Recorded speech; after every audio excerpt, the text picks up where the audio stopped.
The relentless sun of Crystal Cove beat down, baking the sand to a fine, shimmering gold.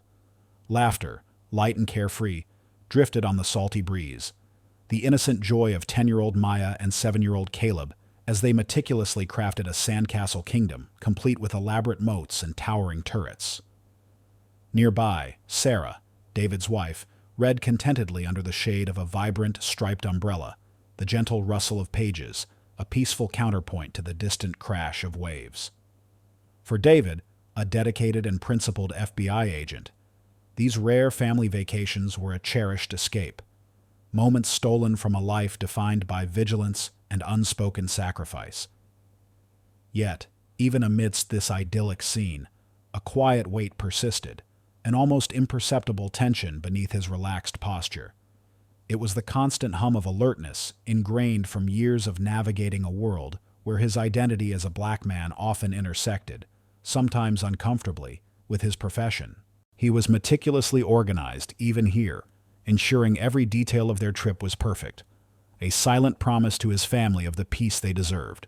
His gaze, seemingly casual, swept across the bustling beach, a practiced habit. He noted the lifeguard stands, the distant police cruiser patrolling the shoreline, a subtle, instinctive tightening in his jaw, a momentary flicker in his calm demeanor.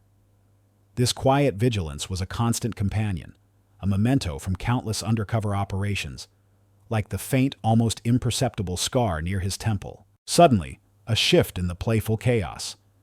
Caleb, usually tethered to Maya's side, had wandered off, drawn by the shimmering allure of the water's edge. He was too close. David's internal alarm blared. He recognized the telltale signs of a rip current, a deceptively calm patch of water concealing a powerful outward pull. Sarah, engrossed in her book, remained oblivious. In an instant, David's relaxed vacation persona shattered.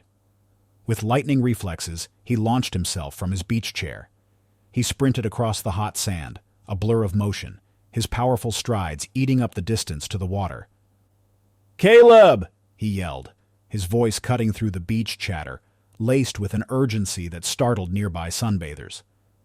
Just as Caleb, mesmerized by a cluster of seashells, took another step towards the current, David plunged into the shallow surf, grabbing his son with a firm but gentle hand, pulling him back to safety just as a rogue wave crashed, threatening to drag the small boy into deeper waters. Caleb, wide-eyed and startled but unharmed, clung to his father, the fear still clinging to his small frame. Sarah rushed over, her face pale with belated realization and fright. "Oh my God, David! He was so close!" David simply held Caleb tight, stroking his hair, his own heart still hammering against his ribs. He nodded at Sarah, a silent reassurance that all was well. This was him, not the decorated agent, but the protective father, a hero in the most important role of his life. As Caleb calmed, David subtly checked his watch, a subtly expensive, specialized timepiece issued by the FBI. Its discreet digital display showed not only the time, but also a series of encrypted codes. He felt the slight, familiar pressure of the scar near his temple, a phantom echo of a past operation, a reminder of the sharp edges of his other life. He looked out at the ocean, then back at his family, a quiet determination settling over him. He wanted nothing more than to protect them, to keep this peaceful sanctuary intact. The brief, almost imperceptible tightening of his jaw returned as the distant police cruiser continued its patrol. He was on vacation, but the world and its prejudices rarely took a break. The tantalizing aroma of sugar, cream, and fresh berries wafted from the Sweet Spot, Crystal Cove's famed ice cream parlor. Its vibrant, whimsical facade promised pure, unadulterated joy, a stark contrast to the subtle undercurrents of tension David often navigated. Maya and Caleb, their eyes wide with anticipation, bounced excitedly as they joined the surprisingly long line, their laughter echoing off the brightly painted walls. Sarah, her arm linked through David's, leaned into him, a shared smile of contentment on her face. This was what vacation was for, these simple, perfect moments. As they neared the counter, a sudden, jarring shift in the atmosphere. A tall, impeccably dressed white man, his face a mask of impatient entitlement, pushed roughly past Sarah, nearly knocking her off balance. He didn't apologize. Instead, he shot a venomous glare over his shoulder, his voice a low, guttural murmur meant only for them. Some people, he sneered, his eyes raking over David's family, just don't know their place, always cutting in line, expecting special treatment. The words, though subtle, were laced with an unmistakable racial venom, a chilling reminder that even in a place of supposed innocence, prejudice lurked beneath the surface. He then added, a little louder, "This is a family establishment, not a... well, you know." The implication hung in the air, thick and ugly. David felt a familiar cold anger ignite in his gut, a slow burn that threatened to erupt. His muscles tensed, his jaw tightening almost imperceptibly. His first instinct, honed by years of confronting injustice, was to challenge the man, to defend his family's dignity. But then he felt Maya's small hand instinctively clutch his, and Caleb's innocent gaze flicker up at him, sensing the sudden shift in mood. He saw the flicker of fear in their eyes, the nascent understanding of something ugly and unfair. His priority shifted instantly from confrontation to protection. He squeezed Maya's hand, pulling his children closer, a silent shield against the man's toxic words. He met the man's hateful stare with a gaze of quiet, controlled dignity, refusing to give him the satisfaction of a reaction. Sarah, ever attuned to David, visibly tensed beside him, her hand gripping his arm, ready to step forward, her own anger simmering. But David, with a subtle shake of his head, silently urged her to remain calm, to prioritize their children's peace. They got their ice cream, the once joyful flavors now tasting faintly bitter. As they walked out, a heavy silence settled over them, broken only by the distant sounds of the town. The incident had cast a pall over their perfect day, a stark reminder that even on vacation, their skin color could make them targets. They had barely taken a few steps down the sun-drenched street when a local police cruiser, its siren a low, almost imperceptible growl, pulled up sharply beside them. David's internal alarm bells, always present, now blared with deafening intensity. Two officers emerged, their expressions grim. Officer Miller, a burly man with a perpetually scowling face and cold, suspicious eyes, stepped forward, his hand resting conspicuously on his holstered weapon. Beside him, Officer Jones, younger and less imposing, but with a similar air of detached authority, mirrored his posture. "David Hayes?" Officer Miller's voice was a gravelly accusation, devoid of any preamble. "We've received a complaint about you. Disorderly conduct, harassment, aggressive behavior inside the sweet spot." His eyes raked over David, then his family, a clear judgment in their depths. "You fit the description. We're going to need you to come down to the station." The words hit David like a physical blow. The racist patron had called the police, and the police, without question, had believed him, instantly criminalizing David based on a fabricated story and the color of his skin. The subtle affront had escalated into an overt, unjust accusation by figures of authority. The idyllic vacation, the carefully constructed peace, shattered into 1,000 pieces. There was no de-escalation now, no quiet dignity that could diffuse this. This was a direct, unavoidable confrontation, threatening not just his peace, but his family's safety and dignity. The point of no return had been reached. The sun, once a benevolent presence, now seemed to beat down with a harsh, accusatory glare. The street, moments ago a picturesque backdrop for a family vacation, had become a stage for an unfolding injustice. Officer Miller, his face a grim mask of suspicion, stood with his feet planted wide, his hand still resting pointedly on his holstered weapon. His partner, Officer Jones, a younger man with a less aggressive but equally unyielding expression, positioned himself subtly to block any escape, effectively cornering David and his family. The subtle undercurrent of prejudice from the ice cream parlor now surged to the surface, raw and undisguised. "You're coming with us, Mr. Hayes," Miller stated, his voice a low growl, laced with an overt hostility that left no room for doubt about his prejudgment. "And if you resist, it'll only make things worse." He gestured towards the cruiser, a dark, intimidating shape against the bright pavement. Sarah, her face pale with fear and anger, stepped forward. "Resist? He hasn't done anything. This is ridiculous. We were just getting ice cream." David, however, subtly placed a hand on Sarah's arm, a silent signal for her to remain calm, to let him handle it. His mind, though seething, remained remarkably clear, shifting into the methodical, strategic mode of his profession. He knew instinctively that any emotional outburst, any show of anger, would only serve to confirm their preconceived notions and escalate the situation further. This was a classic tactic. Provoke a reaction, then use it as justification. He wouldn't give them that satisfaction. "Officers," David began, his voice calm and even, devoid of the rising fury he felt. "I understand you've received a complaint. However, I assure you, there's been a misunderstanding. I request to know the specific charges, your badge numbers, and the name of your supervising officer." He spoke with a quiet authority, his vocabulary precise, laced with terms that hinted at a knowledge beyond that of an average citizen. He was citing procedure, asserting his rights, not with defiance, but with an almost chilling composure. "Furthermore, I'd like to understand why you're singling out my family without any apparent evidence." Officer Miller's eyes narrowed, a flicker of surprise, then irritation, crossing his face.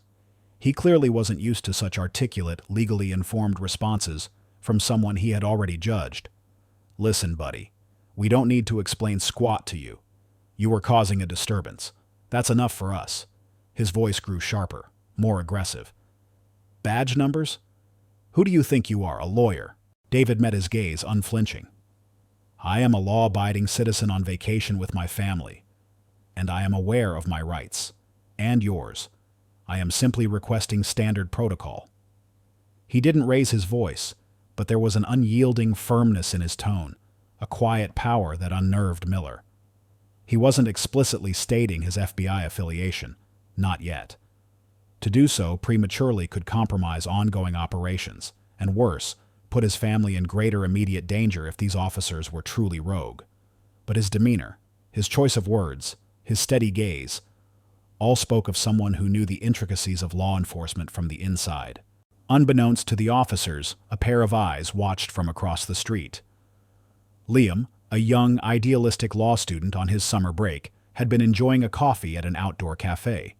He had witnessed the initial racist incident at the ice cream parlor and had instinctively pulled out his phone, discreetly recording the entire exchange with the officers.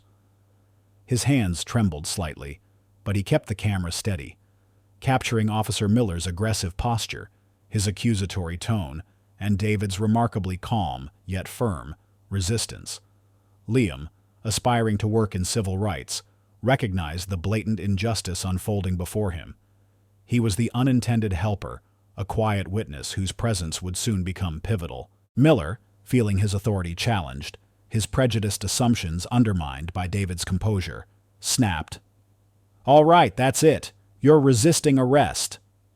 He lunged forward, grabbing David's arm, twisting it sharply behind his back. The pain shot through David's shoulder, but he barely flinched. Caleb screamed, a high-pitched wail of terror. Maya, her eyes wide with fear, clung to Sarah's leg. "Papa!" Caleb cried, tears streaming down his face. "David!" Sarah shrieked, moving to intervene, but Officer Jones, though looking uncomfortable, dutifully stepped in her path, blocking her. Miller clamped handcuffs around David's wrists with excessive force. "Disorderly conduct, resisting arrest, and assault on an officer," he snarled, fabricating charges on the spot, his face contorted in a sneer of triumph. He shoved David towards the cruiser, the metal cuffs digging into his skin.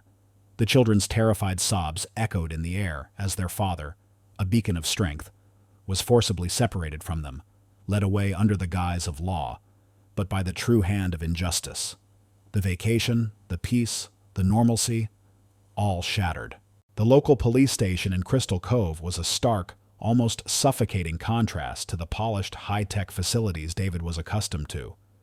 Its paint was peeling, the fluorescent lights flickered erratically, casting a sickly yellow glow, and the air hung heavy with the scent of stale coffee and disinfectant. This wasn't a modern law enforcement hub. It felt more like a forgotten outpost, a symbol of isolated, unchecked authority. David was roughly escorted down a narrow, linoleum-floored hallway, the metallic clang of his handcuffs echoing ominously with each step. His ultimate destination was a small, dilapidated holding cell. The steel bars felt cold against his fingers as he instinctively reached out. The concrete floor was stained. A single grimy bench offered the only semblance of comfort, and the faint, unsettling odor of desperation permeated the air. He was trapped. Through the thin walls, he could hear the faint, heartbreaking cries of his children, a distant, muffled sound that amplified his agony, twisting the knife of his helplessness deeper into his gut. Officer Miller, a sneer of satisfaction plastered across his face, loomed in the doorway, blocking out the dim light. "Get comfortable, Mr. Hayes," he drawled, his voice dripping with false concern. "You're gonna be here a while." He watched David with a predatory glint in his eye, clearly enjoying his newfound power. "Maybe you'll learn to respect authority next time." Miller then reached into David's pockets, pulling out his wallet and phone. "No calls, no funny business. We don't want any outside interference now, do we?" He pocketed the items with a dismissive flick of his wrist. The deliberate act of confiscation, the severing of his connection to the outside world, plunged David into a profound sense of isolation. He was stripped of his tools, his usual power, his ability to exert control. Miller then leaned closer, his voice dropping to a menacing whisper. "Listen, Hayes, we know your kind. Always stirring up trouble. We can make these charges stick. Resist the system, and you'll regret it. Your little family out there? They'll be held until late tonight, maybe tomorrow morning, unless you cooperate. Confess to disturbing the peace, sign the papers, and maybe, just maybe, they can go free sooner. Otherwise, you're looking at a long, drawn-out fight, and vacation's definitely over." The veiled threat against his family, the arbitrary deadline, it was a cruel, calculated move designed to break him. Miller was preying on his deepest vulnerability, his desire to protect Sarah, Maya, and Caleb. David's mind raced, a complex web of thoughts and calculations. He couldn't reveal his FBI identity prematurely, not without compromising ongoing sensitive investigations. To do so here, in this isolated, potentially hostile environment, could put his family in even greater danger if Miller was truly rogue and decided to escalate. He was caught between a rock and a hard place: endure the injustice, protect his family's immediate safety, or risk everything for a long-term win that could go horribly wrong. He felt utterly, horrifyingly helpless. The arena of his confinement, this dingy cell, felt like a cage designed specifically to dismantle him. He was walking a tightrope, knowing that one wrong move could jeopardize everything he held dear. The pressure mounted with each passing second of Miller's calculated silence. He could hear his children's distant cries, clearer now, piercing through the walls, twisting his gut. Every fiber of his being screamed to protect them, to end their terror. But he also knew that giving in to false charges would not only compromise his integrity, but validate the very prejudice that had landed him here. The time element stretched before him, an agonizing eternity. He was alone, confronting the ugliness of systemic injustice, with only his wits and his unwavering resolve as his weapons. The stale air in the holding cell pressed in on David, heavy with the weight of injustice. He heard the metallic clang of a door, then Officer Miller's heavy footsteps approaching. A moment later, Miller's face, etched with a triumphant sneer, appeared at the bars. "All right, Hayes. Time to process your charges. Hope you're ready for a long stay."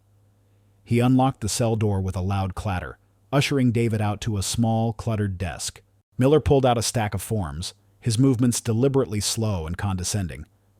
He reached for David's confiscated wallet, which he'd casually tossed onto the desk earlier. With a dismissive flick, he opened it, rifling through the contents. His fingers brushed past the main compartments, then grazed against something tucked away in a hidden, almost imperceptible flap behind a standard credit card. It was a thin, official-looking laminate, a glimmer of gold from its seal catching the dim fluorescent light. Miller's hand froze mid-movement. His eyes, initially bored, widened fractionally. He pulled it out, slowly, his sneer dissolving into a look of dawning horror. It was David's official FBI badge, the gold shield gleaming with the unmistakable seal of the Federal Bureau of Investigation. Below it, in stark official lettering, was David's full name and his specific unit designation, counter-terrorism. Miller's gaze snapped from the badge to David's face, then to the subtly expensive, specialized FBI-issued watch on David's wrist, now clearly visible. The color drained from Miller's face, leaving him ashen. His jaw went slack. He tried to quickly stuff the badge back into the wallet, a desperate, frantic movement, as if he could unsee what he had just witnessed, but it was too late. The shield, briefly exposed, caught the light, illuminating the undeniable insignia for anyone who might have glanced over. "What in God's name is going on here, Miller?" The voice, sharp and authoritative, boomed from the station's entrance, cutting through the sudden, horrified silence. The main door burst open, revealing Captain Davies, the true embodiment of justice within the local police force. His face was thunderous, his eyes blazing with fury as he strode into the station. Beside him stood Liam, the young law student, visibly trembling but resolute, his phone clutched in his hand, its screen still displaying the damning video footage he had captured. Captain Davies wasted no time. He had received an anonymous, frantic call from David's FBI handler, who, alerted by the unusual deviation in David's FBI watch's encrypted location tracker, had immediately contacted a trusted local contact, Captain Davies. Coupled with Liam's video evidence, which had been discreetly sent to him just minutes before, the captain had everything he needed. "I just reviewed this footage, Miller," Captain Davies roared, pointing a condemning finger at the phone in Liam's hand. "Your conduct, your baseless arrest, your racial slurs, and now you've got an FBI agent handcuffed in my station?" Miller blustered, stammering. "Sir, I thought he was resisting, a suspect, sir." His eyes darted frantically between the badge in his hand and the enraged captain. "A suspect?" Captain Davies thundered, his voice cracking with indignation. "He's been conducting himself with more professionalism than you've shown in your entire career. I've been getting reports about your misconduct for months, Miller. This is the last straw."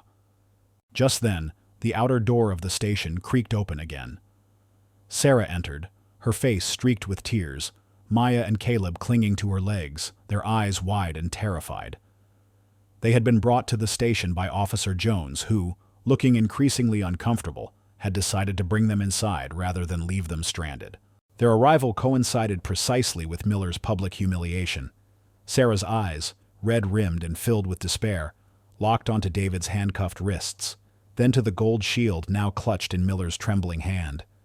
The horror on her face slowly transformed into dawning comprehension, then profound relief, and finally, fierce, radiant pride.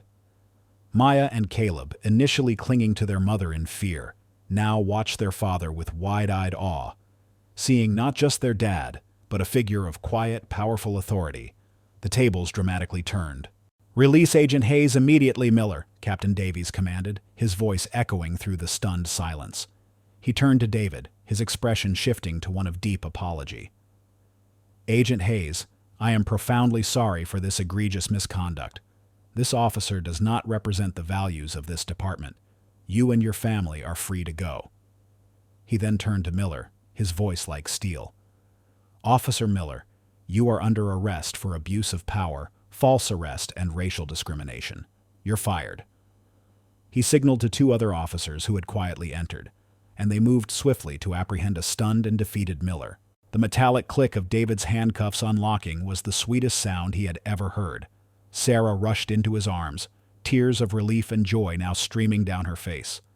Maya and Caleb clung to his legs, looking up at him, their fear replaced by a quiet wonder. Justice, swift and undeniable, had just been served, not by David's own hand, but by the relentless pursuit of truth and the unexpected intervention of those who believed in it. David, holding his family close, felt a profound sense of vindication, the weight of the past hour lifting, replaced by the quiet triumph of integrity over prejudice. The sudden, decisive action of Captain Davies sent a clear message echoing through the small police station. Justice, though sometimes delayed, would not be denied. Officer Miller, his face a grotesque mask of shock and fury, was swiftly led away in handcuffs, his protests choked into indignant splutters. His career, built on a foundation of prejudice and abuse of power, crumbled in an instant. The charges against him, abuse of power, false arrest, racial discrimination, would ensure his public disgrace and the end of his law enforcement career. His name, once wielded as a tool of intimidation, would now be synonymous with corruption. Officer Jones, the younger officer who had followed Miller's lead, stood rooted to the spot, his face pale, his eyes wide with a dawning, sickening realization. He watched Miller being taken away, then looked at David, then at Sarah and the children. The arrogant detachment he had worn earlier evaporated, replaced by genuine shock and profound remorse. He approached David, his head slightly bowed. "Agent Hayes," he stammered, his voice laced with an undeniable tremor. I just followed orders. I didn't see it. Not clearly. I am so deeply sorry. What Miller did, what I did, it was wrong. All of it."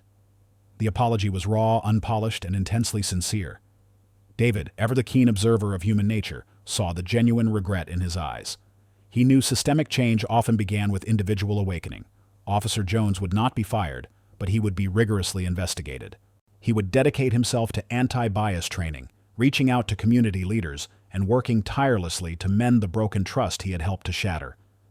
He would become an unlikely ally, a testament that even those misguided by prejudice could find a path to redemption. The fallout from the incident rippled far beyond Crystal Cove. The local police department, under the swift and uncompromising leadership of Captain Davies, underwent a massive, nationally publicized reform. It became a model for diversity and accountability, with new training protocols and stricter oversight.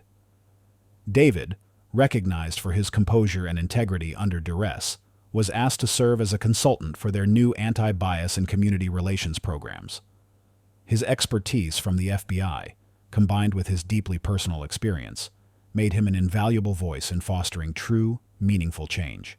The town mayor, his face flushed with embarrassment and sincere apology, held a press conference.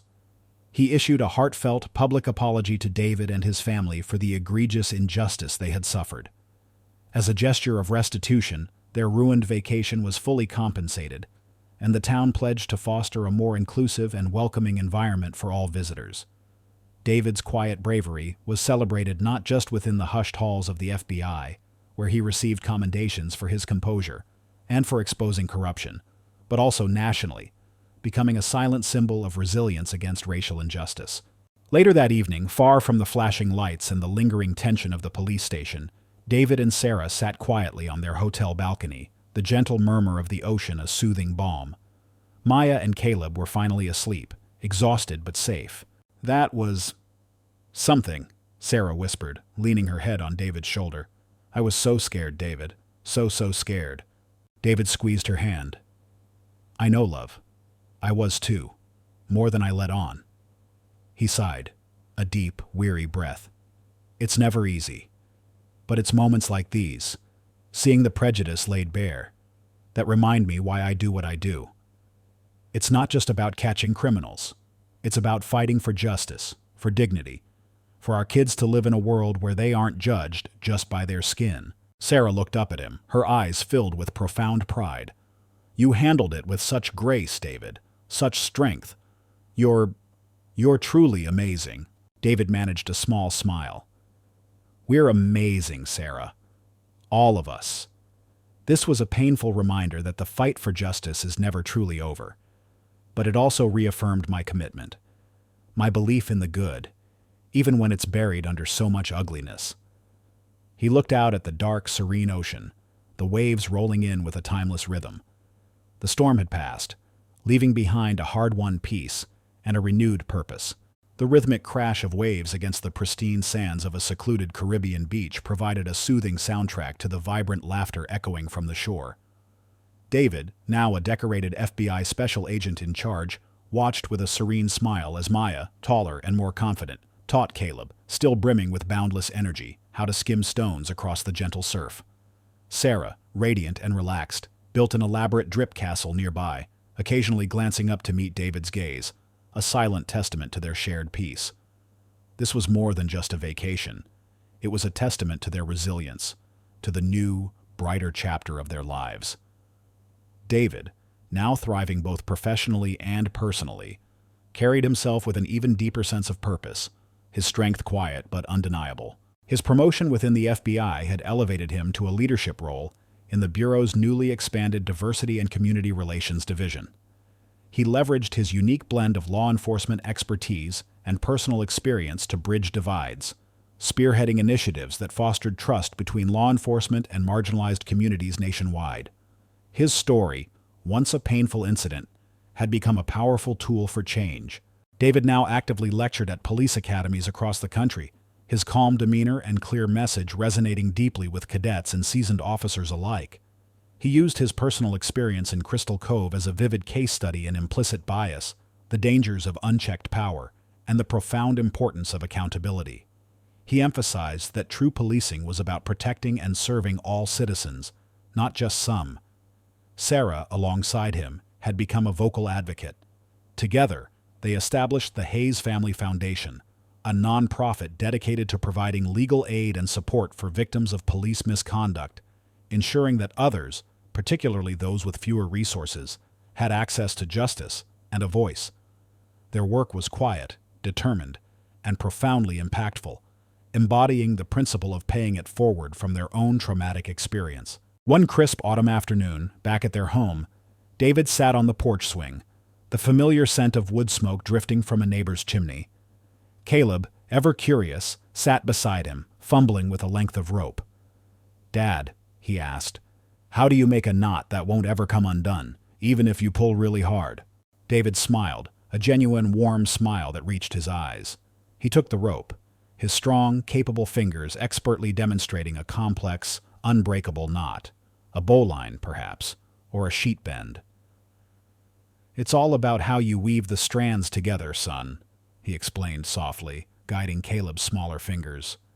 "Each part supports the other, and the stronger the pull, the tighter it holds." He looked at the small, almost imperceptible scar near his temple, now just a faded line, a distant memory of a different kind of battle.